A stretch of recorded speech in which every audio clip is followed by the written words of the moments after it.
Hello, BookTube, and welcome back to Cimmerian September, Michael K. Vaughan's well-feud event where we talk about one of his favorite writers, Robert E. Howard, and his creations.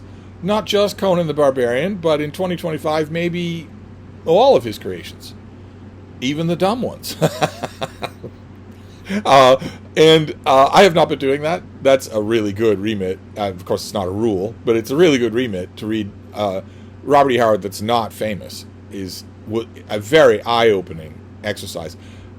In my case, it would be rereading. I have read everything by Robert E. Howard, but I haven't been doing that rereading. I've been reading 40-year-old comic books instead. Comic magazines. Black and white Savage Sword of Conan issues from the 1980s by Marvel Comics. And I am up to issue number 132, which has a Joe Jusko cover. Once again, he has people fighting in the snow. He has people naked fighting in the snow. When you would lose your ability to hold on to a weapon, you would lose your ability to grip with your hands. I guess in the Hyborian age, if you're Conan, you don't. But this is a story called Master of the Broadsword. And it's written by Larry Yakata and with artwork by Gary Kwapis, but heavy inks by Ernie Chan for most of it. There are pages where it's not Ernie Chan inking, and that is not accredited. So I don't know if maybe some of those pages, I'll show you what I mean, some of those pages might be Gary Kwapis inking himself. But here we are in far distant Katai, and Conan is tracking a giant bear. And we get a really good visual to start this off. He's tracking a giant bear that is native to the area. It finds him and attacks and disarms him. But it falls onto a trap that has been laid. And Conan gets to, it's killed, so he gets to take it out of there. How he does that, I don't know. And dress it. And also extract the giant red bear's liver, which seems to be the thing that most people want. It is mentioned early in the issue, and it is mentioned often in the issue, that most people want the liver. The first person that tells us that is the narration box. Of course, this would never happen. Uh-oh. What are you doing? Where's my own little red bear? Where's the baby? What you doing? You gonna do some 3D yoga for your fans? No, you're not. You're just gonna jump over there? You can do it. Oh, be careful. Oh. Well, now what are you gonna do? There you go. Are you just gonna plunk down like a little old lady? Or are you gonna dig?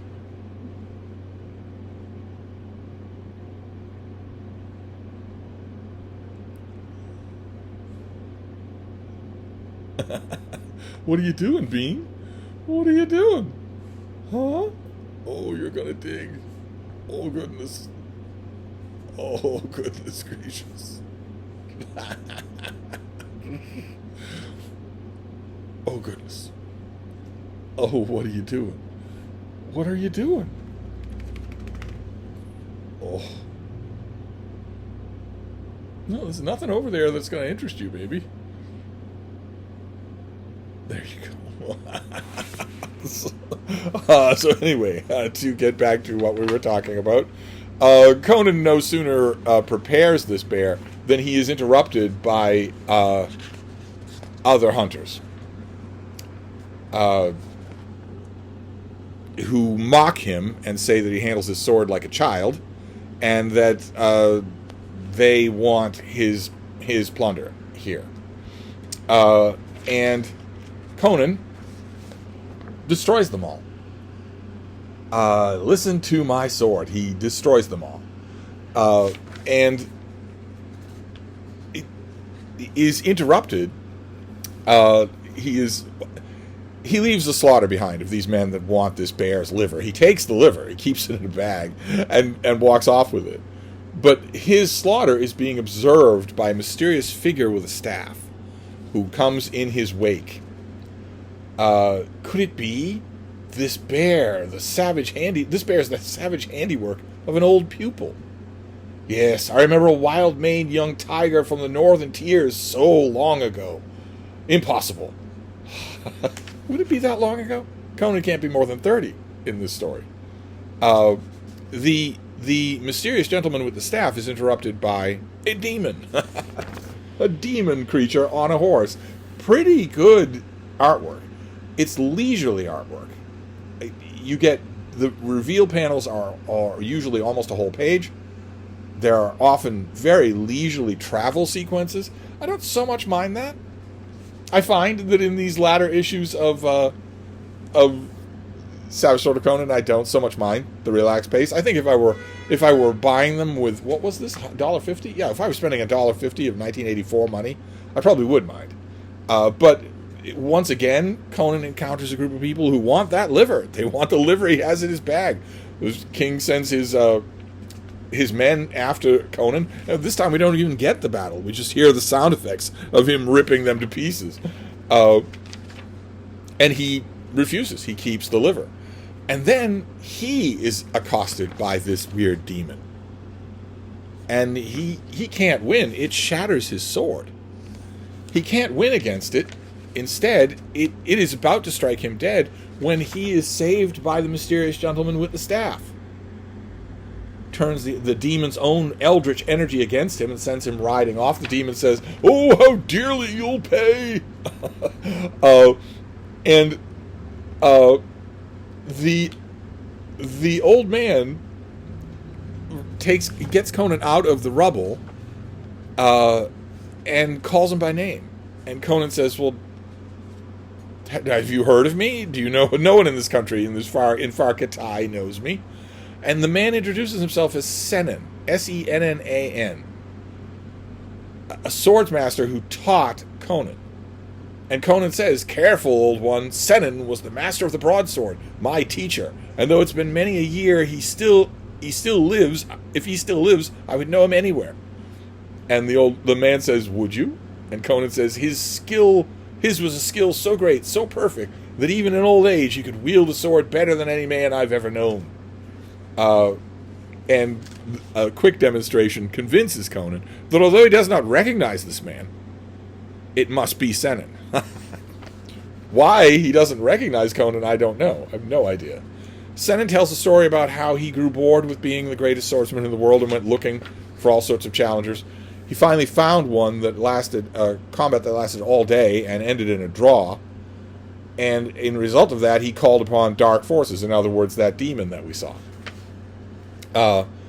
And that demon gave him the edge, and we get a couple of panels and pages that don't look like they were inked by Ernie Chan. They don't. I'm not sure that Ernie Chan inked every page of these. I don't know how many of the people involved in this are even still alive. But it's definitely Gary Quappe's artwork. The basics of it are. Because we still get these extremely distracting wild animals in the foreground of various panels where I'm looking at them and wondering, okay, well, how's that go? How's that happening? Conan faces more of these armed figures. He finally meets Sennan again. They parted ways, but they meet again. And again, we get a leisurely sequence of dark sorcery with this demon, this horned demon. And that's good. That's good stuff. I mean, if you had a 20-page color comic book, you would have to do... Things would have to be faster than this. You couldn't possibly have the luxury of a page like this.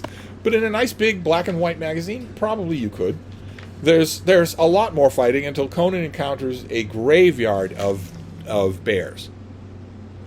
Where he figures he can harvest as much liver as he wants, but the graveyard is guarded by something that has the attitude and the size and the general appearance of a Manhattan cockroach.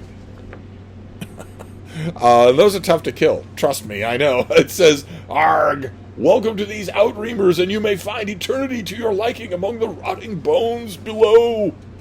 And this thing keeps yelling. Arg! It keeps yelling at things. It doesn't using its indoor voice at all. But although it is weird, it is killable. Conan manages to kill it. One sword strike in the stomach.